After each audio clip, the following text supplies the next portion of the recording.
کہ اگر ایک آدمی جمعہ کے لیے آتا ہے تو وہ 2 رکعتیں پڑھے بغیر نہ بیٹھے، چاہے امام خطبہ دے رہا ہو، 2 رکعتیں پڑھے بغیر وہ نہ بیٹھے۔ جابر ابن عبداللہ رضی اللہ عنہ کہتے ہیں جاء سلیک الغطفانی یوم الجمعۃ ورسول اللہ صلی اللہ علیہ وسلم یخطب فجلس۔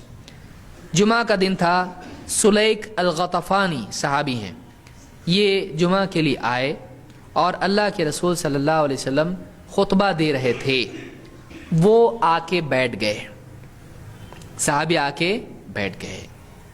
فقال له یا سلیک قم فرکع رکعتین وتجوز فیہما۔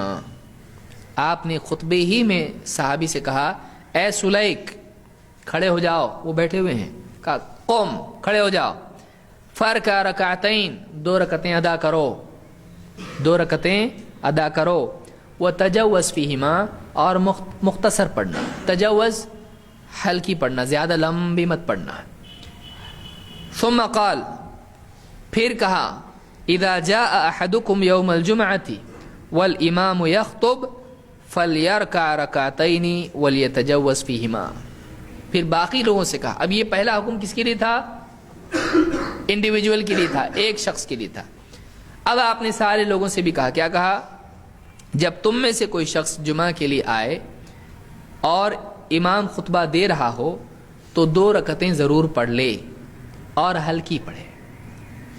تو اس سے یہ بات معلوم، یہ بخاری اور مسلم دونوں میں روایت موجود ہے، اس سے معلوم ہوتا ہے کہ جمعہ کے دن آدمی کو جمعہ کے لیے جب وہ آتا ہے تو 2 رکعتیں پڑھے بغیر نہیں بیٹھنا چاہیے، چاہے امام خطبہ دے رہا ہو۔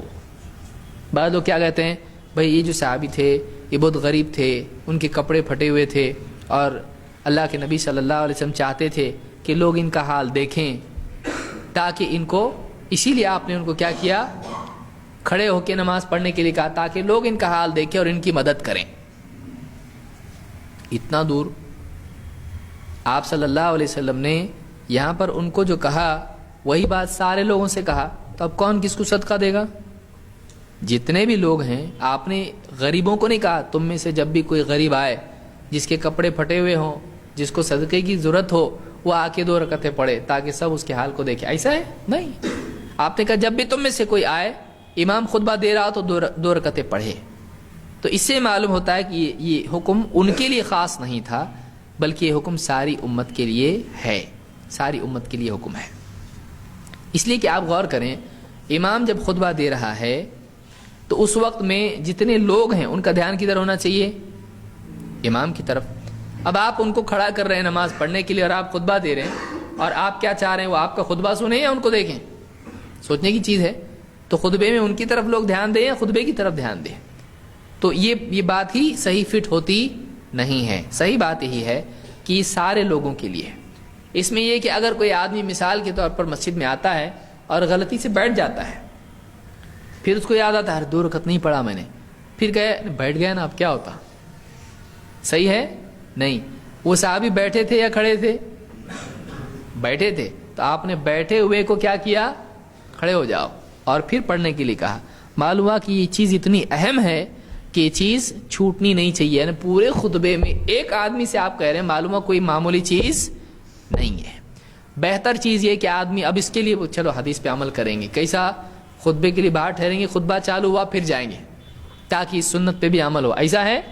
نہیں ہے، بلکہ کسی کی مجبوری سے دیری ہو جائے، لیکن یہ کہ ایک آدمی زبردستی دیری کرے یہ غلط ہے۔ پچھلی حدیثوں میں آپ سن چکے، جتنا جلدی آئے گا اتنا اس کے لیے زیادہ ثواب ہے۔